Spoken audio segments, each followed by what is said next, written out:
Bien. Donc, pour bien organiser cela, j'aurai besoin d'une règle, d'accord, pour mieux présenter les différents éléments, n'est-ce pas? On va élaborer un tableau de 3 colonnes comme ça, n'est-ce pas? Et la première colonne, nous allons la faire plus petite, hein? Voilà, comme ça. C'est ça. Et dans la deuxième colonne, faire un élément comme ça.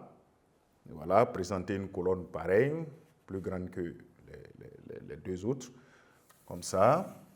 Et considérer ceci comme étant la limite de la dernière colonne. Voilà. Et en ce moment, nous allons peut-être reprendre la subdivision de notre tableau. Voilà. Si on fait comme ça,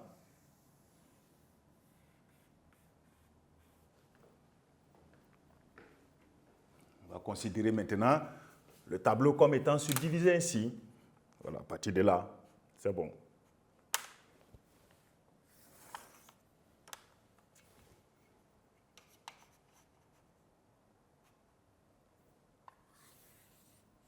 Voilà. Bien. Nous avons notre tableau de 3 colonnes et chaque colonne va comporter un certain nombre de lignes, n'est-ce pas? Ici, nous allons mettre les parties de la lettre, les différentes parties. Voilà. Dans la deuxième colonne, nous allons mettre, n'est-ce pas, les différents éléments que doivent comporter les parties. Et enfin, l'emplacement auquel correspond chaque élément. Donc, on va mettre ici emplacement.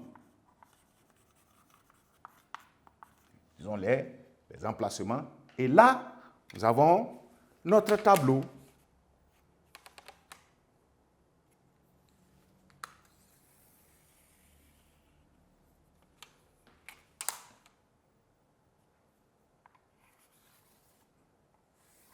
C'est ça. Bien. Il est très important de comprendre que c'est un type de texte, la lettre là aussi.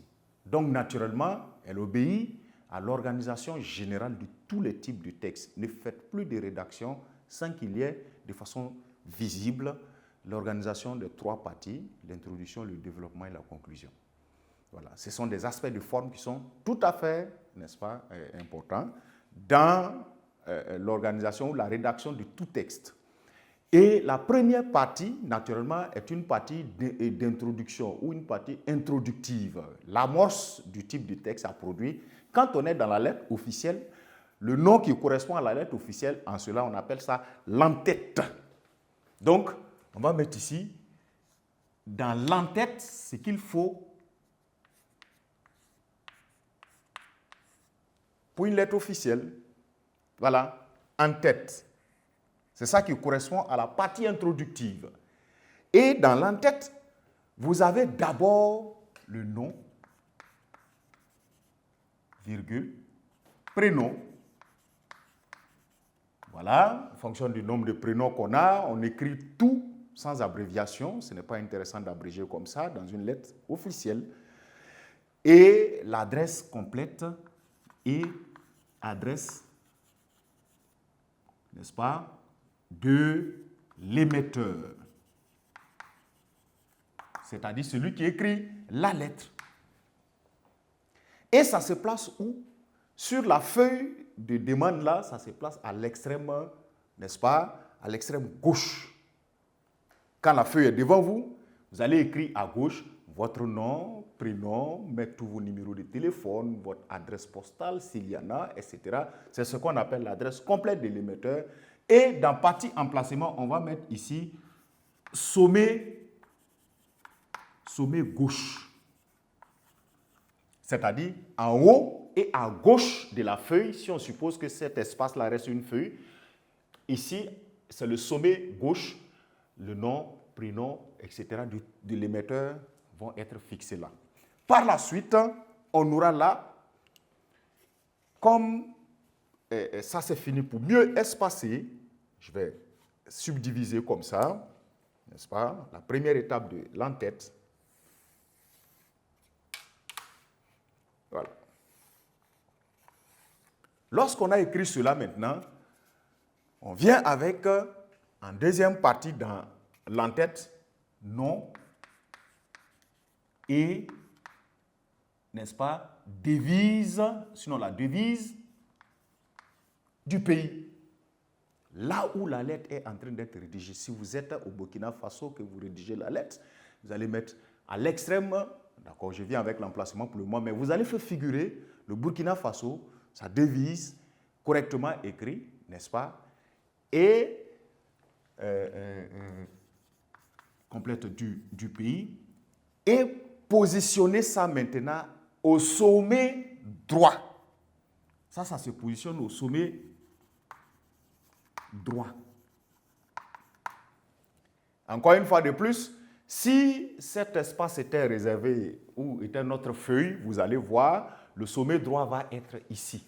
Donc, le nom du pays, la devise seront positionnés à ce niveau-là. D'accord? Maintenant, si ça s'est produit, je ne sais pas, voilà, un peu rapidement comme ça. Il va suivre maintenant, naturellement, c'est une communication. Quand on reçoit votre lettre, comment on fait pour savoir que c'est une lettre qui est écrite à telle date, à tel endroit, etc. Voilà. Donc, c'est dans un pays, mais un pays encore plus vaste. Il faut être plus précis. Dans le cas du Burkina Faso, est-ce que vous êtes à Bobo Dioulasso en train d'écrire la lettre? Est-ce que vous êtes à Kaya, à Ouaïgouya, à Koudougou, etc. Donc, voilà pourquoi il vient maintenant, dans l'entête en troisième position, le lieu, n'est-ce pas?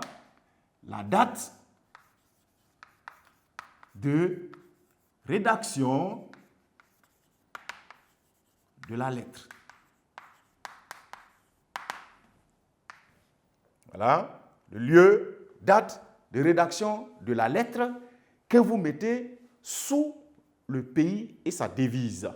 Voilà, donc il se positionne sous le pays et naturellement sa devise. Parce que le pays et la devise ont été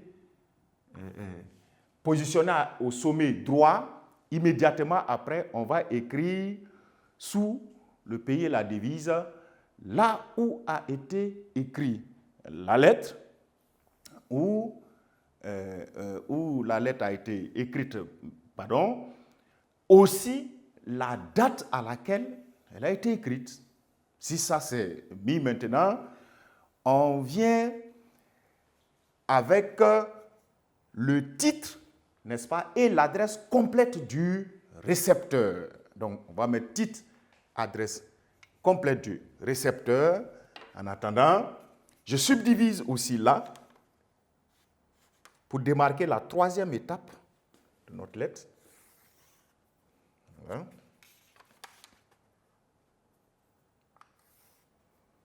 On va par la suite mettre le titre, n'est-ce pas, et adresse complète. Voilà, du récepteur.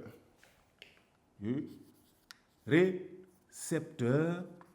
Mais attention, c'est particulièrement précédé d'une majuscule, la préposition à l'école, à monsieur, à un tel, et ça s'écrit toujours en majuscule. Voilà pourquoi on va mettre titre et adresse complète du récepteur, précédé, voilà, précédé de la majuscule A. Voilà. On écrit la majuscule ainsi. Bon, il y a des dernières réformes d'orthographe qui autorisent ou qui recommandent qu'on mette l'accent sur la majuscule. J'ai positionné, voilà, pour se faire l'accent. Au fait, c'est pour indiquer que c'est la préposition à qui a pris la forme de la majuscule ici, pour éviter que ça soit confondu au verbe avoir, n'est-ce pas, ou l'auxiliaire avoir si vous voulez. Donc, précédé de la majuscule A. Et effectivement, comme c'est une communication, pour qu'on puisse savoir que c'est à ce monsieur-là, le récepteur-là, c'est à celui-là. Maintenant, son titre, est-ce qu'il est monsieur le directeur, est-ce qu'il est madame la directrice, est-ce que le récepteur c'est monsieur le président, etc. Vous voyez, voilà pourquoi on dit de commencer par son titre et de fixer son adresse complète. Directeur de la Sonabel ou de l'ONEA ou de la Sonapost, BP, c'est une boîte postale, etc. S'il y a tout ça, si ça a été donné, si ça a été mis à votre disposition, vous fixez pour qu'on ne puisse pas se tromper sur le propriétaire ou la destination de la lettre pour que ça puisse arriver à bon port, dans les bonnes mains. C'est ce que ça veut dire. Quand on a fait cela, on va chercher à voir son emplacement.